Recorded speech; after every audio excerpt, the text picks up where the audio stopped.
आज हम लोग पॉलिटी के संविधान सभा एवं संविधान निर्माण प्रक्रिया के कुछ क्वेश्चंस को देखते हैं। क्वेश्चन नंबर 1, भारत के लिए संविधान की रचना हेतु संविधान सभा के विचार निम्नलिखित में से सर्वप्रथम किसने प्रस्तुत किया था? इसका सही जवाब हो जाएगा ऑप्शन ए, स्वराज पार्टी ने 1934 ईस्वी में। नेक्स्ट क्वेश्चन, स्वराज पार्टी ने 1934 ईस्वी में। दूसरा क्वेश्चन कह रहा है कि स्वतंत्रता के पूर्व के दिनों में किसने संविधान निर्मात्री सभा का विचार प्रस्तुत किया गया था? तो इसका सही जवाब हो जाएगा, अगर व्यक्ति की बात करेगा तो एम.एन. रॉय, और अगर संस्था पूछेगा तो हो जाता है संस्था में स्वराज पार्टी 1934, दोनों ही 1934 हो जाएगा। एम.एन. रॉय ने भी 1934 ईस्वी में भारत में संविधान निर्मात्री सभा का विचार सबसे पहले दिया था। क्वेश्चन नंबर 3, एक निर्वाचित संविधान सभा द्वारा भारत के संविधान का निर्माण करने का प्रस्ताव किया गया था, किसके द्वारा? साइमन कमीशन द्वारा, भारत सरकार अधिनियम 1935 द्वारा, क्रिप्स मिशन द्वारा, या ब्रिटिश कैबिनेट डेलीगेशन द्वारा? तो ये बात सबसे पहले क्रिप्स मिशन द्वारा 1942 ईस्वी में कही गई थी, तो इसका हो जाएगा ऑप्शन नंबर सी, 1942 ईस्वी में क्रिप्स मिशन द्वारा हुआ था। लेकिन ये प्रस्ताव फेल हो गया था कि एक निर्वाचित संविधान सभा द्वारा भारत के संविधान का निर्माण हो। क्यों? क्योंकि क्रिप्स मिशन जो 1942 ईस्वी में आया था, उसमें ये बात पे ज़्यादा फोकस की गई थी कि उस समय द्वितीय विश्व युद्ध कर रहा था कि द्वितीय विश्व युद्ध के समाप्त होने के बाद ब्रिटिश गवर्नमेंट ऐसा करेगी, इसीलिए भारतीयों ने उसे मानने से इनकार कर दिया था। ठीक है, लेकिन पहली बार संविधान के निर्माण के लिए एक संविधान सभा, वो भी निर्वाचित संविधान सभा, तो ये बात कही गई थी क्रिप्स मिशन द्वारा। अब आते हैं अगला क्वेश्चन, क्वेश्चन नंबर 4 पे। क्वेश्चन नंबर 4 क्या कर रहा है कि कैबिनेट मिशन योजना के अंतर्गत संविधान निर्वाची परिषद में प्रत्येक प्रांत को आवंटित सदस्य संख्या निर्धारित करने के लिए एक प्रतिनिधि कितनी जनसंख्या के अनुपात में था? 8 लाख व्यक्ति, 10 लाख व्यक्ति, 12 लाख व्यक्ति, 15 लाख व्यक्ति? तो इसका सही जवाब हो जाएगा ऑप्शन बी 10 लाख व्यक्ति। हुआ था क्या कि कुल जनसंख्या उस टाइम अगर हम भारत की देखते हैं तो 39 करोड़ थी, और अगर हम 10 लाख व्यक्ति पे एक सीट की बात करते हैं, यानी लगभग 389 कुल सीटें संविधान सभा में रखी गई थी। यानी संविधान सभा में और जो संविधान सभा बनी थी उसमें जो व्यक्ति का चयन किया गया था, क्या डायरेक्ट प्रत्यक्ष निर्वाचन हुआ था? तो नहीं, उसमें अप्रत्यक्ष निर्वाचन हुआ था, और जो हमारे प्रांतों में प्रांतीय विधानसभा का चुनाव हुआ था, वहाँ जो चुने गए सदस्य थे उन्होंने वोट किया था, और उनके वोट के बाद से ही संविधान सभा के सदस्यों का चुनाव हुआ था। तो ये हो जाएगा क्वेश्चन नंबर 4 हो गया। अब नेक्स्ट क्वेश्चन पे आते हैं, और यहाँ एक क्वेश्चन और भी ध्यान देना, संविधान सभा में कुल सीटों की संख्या कितनी थी? 389। क्वेश्चन नंबर 5, इन व्यक्तियों में से कौन कैबिनेट मिशन का सदस्य नहीं था? तो कैबिनेट मिशन कब आया था? 1946 ईस्वी में आया था, और उसके सदस्य के रूप में अगर हम देखते हैं तो ऑप्शन दिया है William Wood, Pethick Lawrence, Stafford Cripps या ए.पी. अलेक्जेंडर। इसमें तीनों सदस्य थे, एक विलियम वुड को छोड़ दो तो पैथिक लॉरेंस, ए.बी. अलेक्जेंडर और स्टैफोर्ड क्रिप्स, ये तीनों उसके सदस्य थे। देखते हैं तो कैबिनेट मिशन जो कि 1946 ईस्वी में भारत पहुंचा था, और इस मिशन के सदस्य कौन? स्टैफोर्ड क्रिप्स थे, क्रिप्स इसके अध्यक्ष बनाए गए थे, पैथिक लॉरेंस जो कि भारत सचिव थे, और ए.बी. अलेक्जेंडर इसके नौसेना मंत्री थे, उनको एक सदस्य के रूप में भेजा गया था। क्वेश्चन नंबर 6, भारतीय संविधान सभा का गठन किया गया था। तो भारतीय संविधान सभा का गठन किसके तहत किया गया था? तो पहली बार संविधान सभा बनाने की बात की गई थी निर्वाचित संविधान 1942 ईस्वी में क्रिप्स मिशन योजना, लेकिन ये तो फेल हो गया था। तो क्रिप्स के बाद और कौन आया था? कैबिनेट आया था। कैबिनेट कब आया था? 1946 ईस्वी में। तो इसलिए इसका सही जवाब हो जाएगा बी ऑप्शन, 1946 ईस्वी, और इसी के अंतर्गत फिर भारत में कैबिनेट मिशन का, भारत में संविधान सभा का गठन किया गया। तो सही जवाब हो जाएगा ऑप्शन सी। ओके, देखो यहाँ लिखा हुआ भी है कि भारतीय संविधान सभा का प्रातिनिधिक निर्वाचन के आधार पर गठन कैबिनेट मिशन योजना 1946 ईस्वी के अंतर्गत किया गया था। आते हैं अगले क्वेश्चन पर। क्वेश्चन नंबर 7, साथ क्या कर रहा है, 1946 ईस्वी में निर्मित अंतरिम सरकार में कार्यपालिका परिषद के उपसभापति कौन थे। अब बात हुई जब संविधान सभा बनी थी उसके बाद फिर एक अंतरिम सरकार का भी गठन किया गया था, जो कि जब तक देश आज़ाद नहीं होता है तब तक बाकी सब चीज़ें वो देखेगी। तो उसमें हेड तो जो उस टाइम के वायसराय थे वो थे, लेकिन उपसभापति यानी सभापति के तौर पे वायसराय को ले लो माउंटबेटन, लेकिन उपसभापति के तौर पे कौन, तो जवाहरलाल नेहरू, यानी इसका सही जवाब हो जाएगा ए ऑप्शन। ओके, अब नेक्स्ट क्वेश्चन नंबर, यहाँ देखिए डिटेल में दिया हुआ है कि 24 अगस्त 1946 ईस्वी को अंतरिम राष्ट्रीय सरकार की घोषणा इस व्यवस्था के साथ की गई कि अंतरिम सरकार 2 सितंबर 1946 ईस्वी को कार्यभार संभालेगी। वायसराय इसमें कार्यपालिका परिषद का पदेन अध्यक्ष था और जवाहरलाल नेहरू को क्या बनाया गया था, उपाध्यक्ष या उपसभापति बनाया गया था।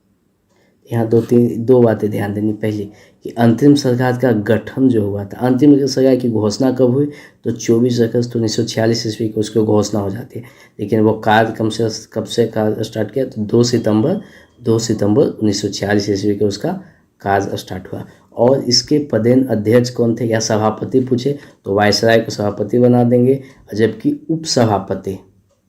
उपसभापति के तौर पे या उपाध्यक्ष के तौर पे जवाहरलाल नेहरू थे। क्वेश्चन नंबर 8 कह रहा है कि निम्नलिखित में से कौन अगस्त 1946 ईस्वी में गठित प्रथम अंतरिम राष्ट्रीय सरकार का सदस्य नहीं था। तो इसमें से ऑप्शन ए कह रहा है C Rajagopalachari, doctor Rajendra Prasad, doctor S Radhakrishnan या जगजीवन राम। तो इसका सही जवाब हो जाएगा C option, doctor S Radhakrishnan. बाकी जो तीनों लोग थे, सी राजगोपालाचारी हो या डॉक्टर राजेंद्र प्रसाद हो या जगजीवन राम हो, ये सभी अंतरिम सरकार जो अंतिम राष्ट्रीय सरकार बना था उस अंतरिम परिषद उसके सदस्य थे।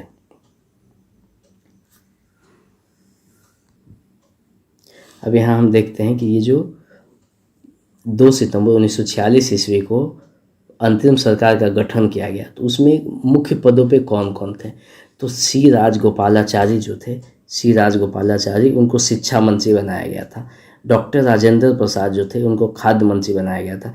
जगजीवन राम को श्रम मंत्री बनाया गया था और लियाकत अली उस टाइम में वित्त मंत्रालय का पद संभाले थे। सरदार वल्लभ भाई पटेल को गृह सूचना एवं प्रसारण मंत्रालय दिया गया। तो ये अंतिम सरकार में जिसका गठन 2 सितंबर 1946 ईस्वी को किया गया था, किनको कौन कौन सा पद दिया गया था। अब आ जाते हैं कथन और कारण दिया हुआ है कि बेवेल योजना के अनुसार कार्यकारी परिषद में हिंदू और मुस्लिम सदस्यों की संख्या समान थी। तो ये सही बात है। कारण कह रहा है बेवेल का विचार था कि ऐसी व्यवस्था से भारत का बंटवारा बच जाता है। तो ये बिल्कुल गलत है, क्योंकि अंग्रेज़ों का कभी मोटिव नहीं था कि वो भारत हिंदू मुस्लिम के बीच एकता लाने का प्रयास करें, बंटवारा रोकने का प्रयास करें। ठीक है, और ये बेवेल योजना के बारे में हम देख लेते हैं कि ये कब हुआ था। तो इसका सी ऑप्शन सही हो जाएगा, कथन सही है पर कारण गलत है। बेवेल योजना होता क्या है कि लॉर्ड लिनलिथगो के बाद 1943 ईस्वी में बेवेल वायसराय बनकर आते हैं, और जब वो वायसराय बनकर यहाँ आते हैं तो वो क्या करते हैं कि यहाँ जो संवैधानिक गतिरोध था उसको दूर करने के उद्देश्य से 1945 ईस्वी में लंदन जाते हैं और वहीं से उन्होंने एक प्रस्ताव रखा। उस प्रस्ताव में क्या क्या था, 3-4 बातें थी। जो सबसे पहले बेवेल कौन थे, वायसराय थे, जो कि लिनलिथगो के बाद भारत में वायसराय बन के आए थे। और 1945 ईस्वी में उन्होंने एक अपना प्रस्ताव रखा। जो गतिरोध चल रहा था भारत में, जो संवैधानिक गतिरोध चल रहा था उसको दूर करने के लिए एक प्रस्ताव रखा। उसमें उन्होंने क्या क्या सुझाव दिए थे। उन्होंने पहला सुझाव दिया कि जो कार्यकारी परिषद है उसमें मुसलमान सदस्यों की संख्या हिंदुओं के बराबर होनी चाहिए। दूसरा सुझाव दिया कि परिषद में वायसराय और कमांडर इन चीफ को छोड़कर सभी सदस्यों का भारतीय होंगे। तीसरा सुझाव दिया कि शीघ्र ही शिमला में एक सम्मेलन को बुलाया जाएगा तथा युद्ध समाप्ति के पश्चात भारतीयों के द्वारा खुद का संविधान बनाए जाने के लिए जो भी प्रावधान है वो किए जाएंगे। लेकिन ये अगर हम इन तीनों को देखते हैं तो उसका मुख्य उद्देश्य यही था बेवेल योजना की कि जो राजनीतिक गतिरोध है उसको दूर करना और भारत को पूर्ण स्वशासन की ओर लेके जाना। इसमें कहीं भी भारत के विभाजन से रिलेटेड कोई बात नहीं है। तो इसीलिए यहाँ जो कारण दिया हुआ था वो कारण गलत हो जाएगा। जहाँ कहा गया था कि वेवेल का विचार था कि ऐसी व्यवस्था से भारत का बंटवारा बच जाता है, ये बिल्कुल गलत है। ओके, क्वेश्चन नंबर आ जाते हैं 10 पे। 10 क्या कह रहा है, निम्नलिखित में से कौन सा कथन संविधान सभा के विषय में सत्य है। कौन कौन सा कथन संविधान सभा के बारे में सत्य है। पहला, यह वयस्क मताधिकार पर आधारित थी। वयस्क मताधिकार पर आधारित थी, तो ये बिल्कुल गलत है। वह प्रत्यक्ष निर्वाचन का परिणाम था, बिल्कुल गलत। यह बहुदलीय निकाय था, सही बात है। बहुदलीय, इसमें मुस्लिम लीग भी जीती थी, कांग्रेस भी जीती थी, अन्य कई दलों ने भी हिस्सा लिया था, अन्य दल भी कुछ कुछ सीट जीते थे, तो यह बहुदलीय निकाय थी। उसके बाद उसने अनेक समितियों के माध्यम से कार्य किया, सही बात है। संविधान सभा में बहुत सारी समितियां थी, अलग अलग समितियां थी जिनको अलग अलग कार्य दिए गए थे। अब देखो, पहला और दूसरा पे फोकस करते हैं। यह वयस्क मताधिकार पर आधारित था, तो नहीं। अगर हम बात करते हैं तो जो हमारे संविधान सभा के सदस्यों का जो चुनाव हुआ था, पहले तो अप्रत्यक्ष निर्वाचन के आधार पर हुआ था, और वो भी किस बेसिस पे हुआ था, तो 1935 ईस्वी के जो भारत शासन अधिनियम था उसके अनुसार से हुआ था। तो उसमें यही बात कहेगी। तो उसमें जो उस टाइम में वोट करने का जो किस बेसिस पे वोट दिया जाता था, तो एक तो पैसे जो अमीर लोग हैं उनको दिया जाता था, या फिर जो शिक्षित लोग हैं यानी जिनके पास डिग्रियाँ होती थी उनको दिया जाता था, या फिर जो ज़मींदार या बड़े बड़े लोग थे उनको। मतलब वहाँ कहीं भी आधार वयस्क मताधिकार नहीं था। और प्रत्यक्ष निर्वाचन, तो ये भी गलत है, क्योंकि संविधान सभा के सदस्यों का चुनाव अप्रत्यक्ष तौर पे हुआ था। प्रांतीय सभाओं में यानी राज्यों में जो चुने गए सदस्य थे, राज्य का चुनाव हुआ था, उन्होंने वोट किया था।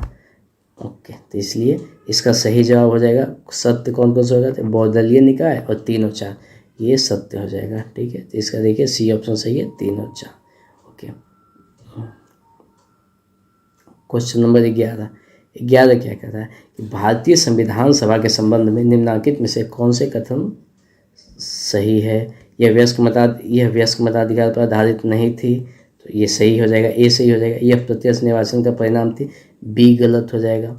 यह बहुदलीय संरचना नहीं थी, तो ये बहुदलीय संरचना थी, तो सी भी गलत हो जाएगा, यानी सिर्फ ए सही है। यह कई समितियों के माध्यम से कार्यरत थे, तो ए और डी दोनों सही हो जाएगा। तो इसका सही जवाब हो जाएगा A option, both A and D. Next question, question number 12। 12 क्या कह रहा है, निम्नलिखित में से संविधान सभा के बारे में गलत कथन कौन सा है। ओके, संविधान सभा के बारे में ध्यान से सुनिएगा। पहला कह रहा है, इसने बड़ी संख्या में समितियों की मदद से काम किया, उनमें से प्रारूप समिति सबसे महत्वपूर्ण थी। प्रारूप समिति ही थी जिसने संविधान कैसा होगा उसका प्रारूप तैयार किया था, और प्रारूप समिति के अध्यक्ष कौन थे, तो हमारे BR अम्बेडकर थे। तो ये बहुत ही महत्वपूर्ण समिति थी, ये सही बात है बहुत सारी समितियों में, तो ये कथन सही है। दूसरा कथन, अल्पसंख्यक समुदाय जैसे ईसाई, एंग्लो इंडियन और पारसियों को सभी में पर्याप्त प्रतिनिधित्व दिया गया था, ये भी सही है। हमें गलत कथन ढूंढना है। इसका निर्वाचन सार्वभौम वयस्क मताधिकार के आधार पर किया गया था, ये गलत जवाब है, यानी 12 का सी हो जाएगा आंसर। ठीक है, क्योंकि वयस्क मताधिकार पे इसका चुनाव नहीं किया गया था। इसकी चुनावी प्रक्रिया 1935 ईस्वी के अधिनियम के 6ठी अनुसूची पर आधारित थी। कर, संपत्ति और शैक्षणिक योग्यता के कारण मताधिकार सीमित था, ये भी सही है। क्योंकि हम बता रहे थे ना कि इसका जो चुनाव हुआ था 1935 ईस्वी के अधिनियम के तहत हुआ था, और उस टाइम में जो वोट देने का अधिकार था, वो कितना तुम टैक्स दे रहे हो, अगर अच्छा खासा कर दे रहे हो तब तुम वोट दे सकते हो, तुम्हारे पास संपत्ति है तब दे सकते हो, या फिर शैक्षणिक योग्यता है तब, यही 3 बेसिस पे वोट दिया जा सकता था। 12 हो गया, तो इसका सी जो है ये गलत था, तो इसका जवाब सी से हो जाएगा। ठीक है, क्वेश्चन नंबर 13। 13 क्या कर रहा है, भारत के संविधान का प्रारूप तैयार करने वाली संविधान सभा के सदस्यों को कहाँ से चुना गया था, तो इसका 4 ऑप्शन थे, इसमें देखिए सी सही हो जाएगा, विभिन्न प्रांतों की विधानसभाओं द्वारा चुना गया था, ये सही जवाब हो जाएगा। अभी हम बता रहे थे कि संविधान सभा के सदस्यों का जो चुनाव हुआ था, संविधान सभा के सदस्यों का चुनाव हुआ था, वो भी विभिन्न प्रांतों की सभाओं द्वारा किया गया था। ठीक है, ओके।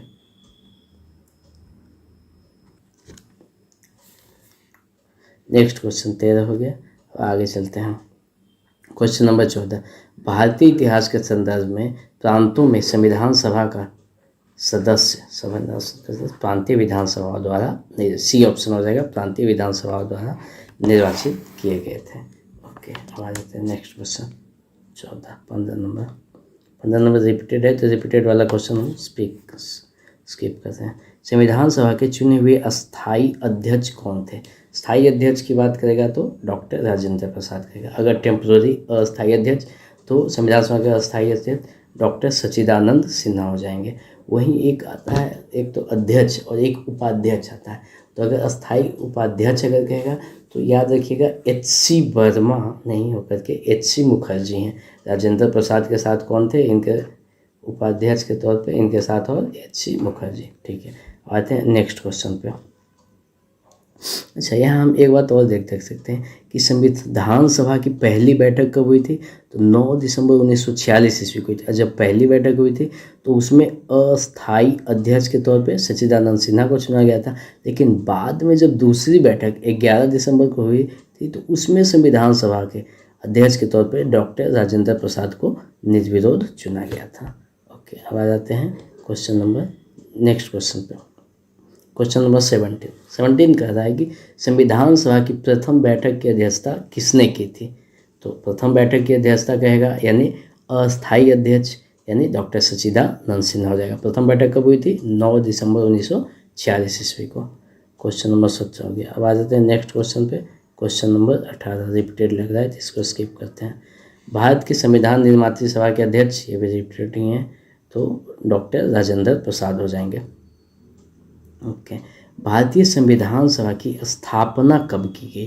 तो स्थापना की बात कर रहा है, इसका सही जवाब जो है संविधान सभा की स्थापना, तो ये हो जाएगा 9 दिसंबर 1946। क्योंकि पहली बैठक 9 दिसंबर 1946 ईस्वी को हुई थी संविधान सभा की, तो उसी को हम मान सकते हैं कि उसी दिन हमारा संविधान सभा का गठन किया गया या उसकी स्थापना हुई। ओके, ठीक है, अब आ जाते हैं नेक्स्ट क्वेश्चन पे। सबसे रिपीटेड वाला स्किप कर दें। नेक्स्ट क्वेश्चन, क्वेश्चन नंबर, इसमें भी प्रथम अधिवेशन की बात कर रहा है 24 में। तो प्रथम अधिवेशन तो 9 दिसंबर को ही हुआ था, 24-25 से। और उसके बाद फिर भारत को एक संविधान देने का प्रस्ताव संविधान सभा द्वारा कब प्रस्तावित किया गया था? इसका सही जवाब हो जाएगा 22 जनवरी 1947। अब ये जो एक संविधान देने का प्रस्ताव एक्चुअली में ये क्या था, इसके बारे में देखते हैं। सबसे पहले हुआ था कि 9 दिसंबर को जब बैठक हुई, इसके बाद फिर 11 को स्थायी अध्यक्ष भी चुन लिए गए, फिर 13 दिसंबर को बैठक हुई थी। तो उसमें पंडित जवाहरलाल नेहरू ने उद्देशिका या उद्देश्य प्रस्ताव लाया था, जो आगे चल के प्रस्तावना के नाम से भी जाना गया। और उस उद्देश्य प्रस्ताव में ही ये बात की गई कि हमें कैसा संविधान चाहिए, इस संविधान सभा का क्या उद्देश्य है, हम कैसा संविधान बनाना चाहते हैं, वही उद्देशिका। और वो उद्देशिका कब आई थी? वो उद्देशिका आई थी 13 दिसंबर 1946 ईस्वी को रखा गया था। और वो पास कब हुआ था संविधान सभा से? तो 22 जनवरी 1947 ईस्वी को। यही दोनों बात हमें ध्यान रखना कि 13 दिसंबर को संविधान सभा में जवाहरलाल नेहरू ने उसे पेश किया था और ये पास कब हुआ था? तो 22 जनवरी 1947 ईस्वी को। संविधान सभा के सम्मुख संविधान की प्रस्तावना का प्रस्ताव किसने लगा था? तो ये चाचा नेहरू। कब रखा था? 13 दिसंबर 1946 ईस्वी को। पास कब हुआ था? तो 22 जनवरी 1947 ईस्वी को। संविधान सभा में उद्देश्य प्रस्ताव निम्न में से किस एक के द्वारा प्रस्तुत किया? Semi question, Jawaharlal Nehru. चलिए 28 नंबर हो गया। अब आ जाते हैं हम लोग 29 पे। 29 ध्यान से देखिएगा। भारतीय संविधान के निर्माण में से संबंधित निम्नलिखित कथनों में से कौन सही है? पंडित नेहरू के उद्देश्य प्रस्ताव का जो संविधान सभा द्वारा स्वीकार किया गया था, संविधान के निर्माण पर असर था, तो बिल्कुल सही है। उद्देश्य प्रस्ताव का यानी प्रस्तावना का संविधान के निर्माण पर बहुत असर है। उद्देशिका बहुत महत्वपूर्ण उद्देश्यों की पूर्ति करता है, ये भी सही है। बी भी दूसरा भी सही है। संविधान को भारत के लोगों ने आदेशित किया है, ये भी सही है कि हम भारत के लोग कहते हैं। चौथा, राज्य के मुखिया को लोग प्रत्यक्ष रूप से निर्वाचित करते हैं। तो अगर हम राज्य का मुखिया देते हैं तो राज्य मतलब भारत का मुखिया यानी राष्ट्रपति। तो राष्ट्रपति का चुनाव क्या प्रत्यक्ष तौर पे होता है? नहीं। तो इसलिए चौथा गलत हो जाएगा। तो इसमें कौन कौन सही करा है? तो 1, 2 और 3 तीनों सही हो जाएगा। तो यहाँ अगर हम ऑप्शन देखते हैं तो ए सही हो जाएगा, 1, 2 एंड 3।